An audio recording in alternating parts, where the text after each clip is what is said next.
I was just doing a talk in Lake Tahoe. I was speaking to a group of entrepreneurs, and I asked everybody in the group, raise your hand if you feel like you're not taxed enough. And would you believe it? Not one hand went up.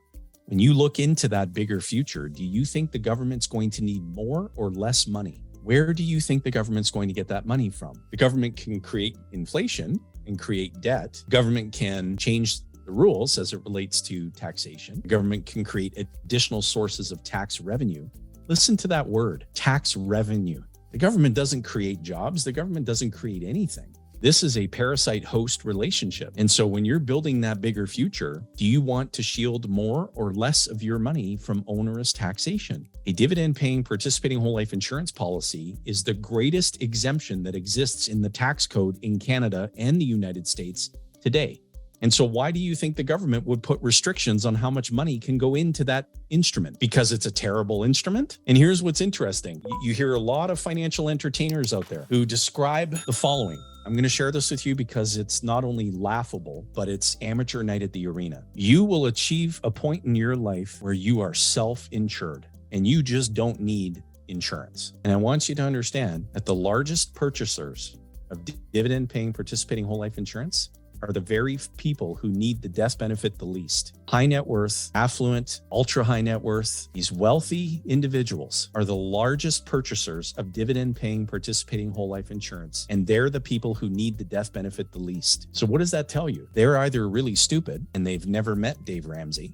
Could you imagine Dave Ramsey sitting around a table of ultra high net worth people telling them how stupid they are for putting their money into dividend-paying participating whole life insurance? He'd be laughed out of the room. His job relies upon him not understanding this. His job depends upon him not understanding this. And so if we understand that the wealth is accumulated and controlled by the minority, and we continue to do what the majority do financially, what do you expect? People have little to no understanding of the vital importance that banking function plays in their lives. And people not only abdicate the responsibility of it, but they also abdicate the opportunity that becoming your own banker represents. Having all that financial energy flow back to your family versus flowing away from your family. And a fatal error is going into comparison mode. How does this compare to putting money into a mutual fund? How does this compare to put money into the stock market?